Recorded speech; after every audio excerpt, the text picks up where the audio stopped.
My boyfriend's little brother moved in after their parents were arrested, and I'm doing my best to understand, but his unsettling behavior is making me feel unsafe in my own home, and my boyfriend says I'm overreacting. I, 23 female, have been with my boyfriend, 26 male, for almost 3 years, and we live together. Recently, his parents were arrested. I'd rather not go into the details, and as a result, his little brother, 11 male, has had to move in with us.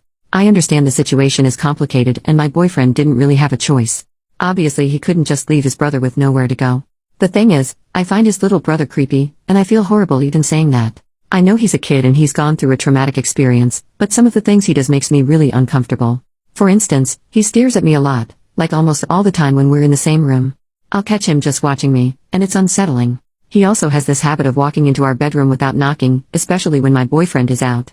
I've told him multiple times that he needs to knock, but he either ignores it or just doesn't care. He will shower and use the bathroom with the door wide open, clearly so everyone can see him when walking past. Even though I have told him he needs to keep the door closed when he's in there. One time, I had just gotten out of the shower and was in my towel when I walked into the bedroom, and he was just standing there, staring at me. I asked him what he was doing, and he didn't even answer, just kept staring before finally walking away. I brought this up to my boyfriend, but he brushed it off, saying his brother is probably just adjusting to everything and doesn't mean any harm. I lent him my laptop because he said he needed it for homework, and when I got it back it was completely filled with corn, like he had downloaded corn. It was in the search history.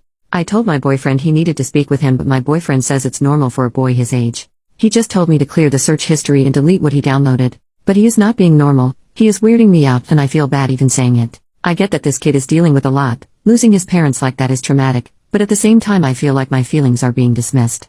My boyfriend says I'm overreacting, but I honestly feel really uncomfortable in my own home now. I even find myself avoiding being alone with his brother because it just feels weird. I don't know if I am overreacting, like I understand giving some leeway because of everything that's happened in his life, but he is really weirding me out. Any advice on how to handle this would be really appreciated. Top comments. Commenter number 1. This kid has serious issues and needs to be in therapy, like now. This is way beyond what you should be getting advice online for. It's super concerning that your boyfriend isn't taking it seriously and is dismissing your feelings. He's undoubtedly feeling really overwhelmed right now, but that's no reason to put so much of this on you.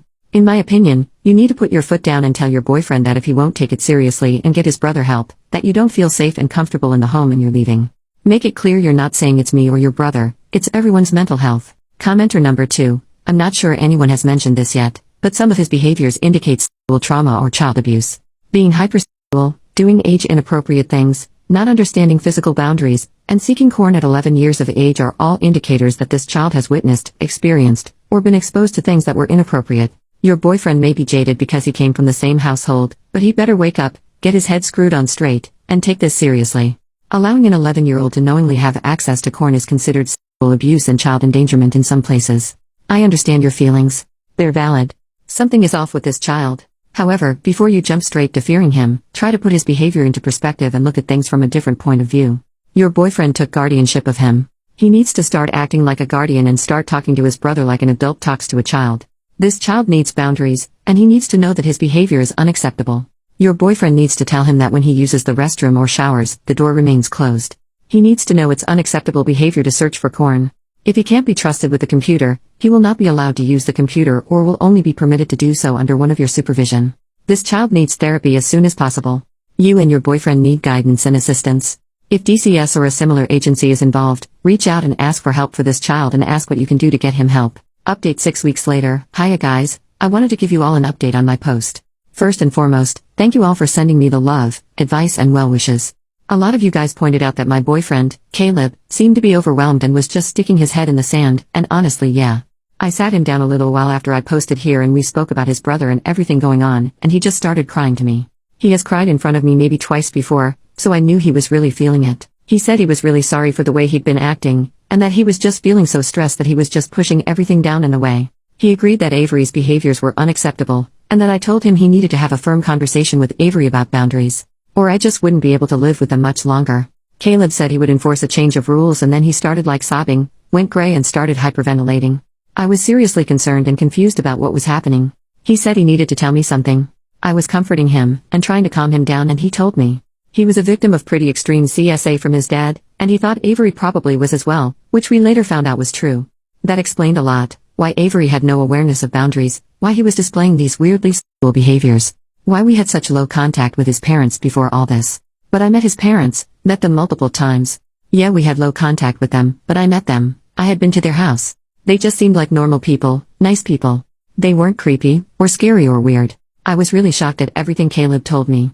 Caleb had been hiding it for so many years and he felt so ashamed that he hadn't reported it sooner. He said he was really hoping that the abuse hadn't also happened to Avery, and so I think he was trying so hard to ignore any signs that he had. He said he felt responsible because he never reported his dad, which meant the abuse could continue. But I told him none of this was his fault. He has no blame in him being abused or Avery being abused. We sought advice on what to do. We reported what Caleb had said to the police and to social services. Both Avery and Caleb were interviewed, but we haven't heard much back from the police about anything that might happen next. They said it could be a long process if they managed to bring any charges at all. Social services started giving us some more support. Avery has been behaving a lot better since. He's been listening to boundaries more. He's actually changed a lot in the short time since I posted here last. He's come out a bit more as a pretty charming and charismatic boy. Even though if I'm totally honest he's still a little weird, but maybe that's to be expected after having the life he had.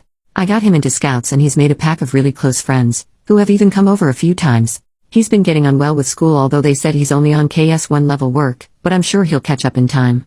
And even if not, it's not the end of the world. Thank you all again.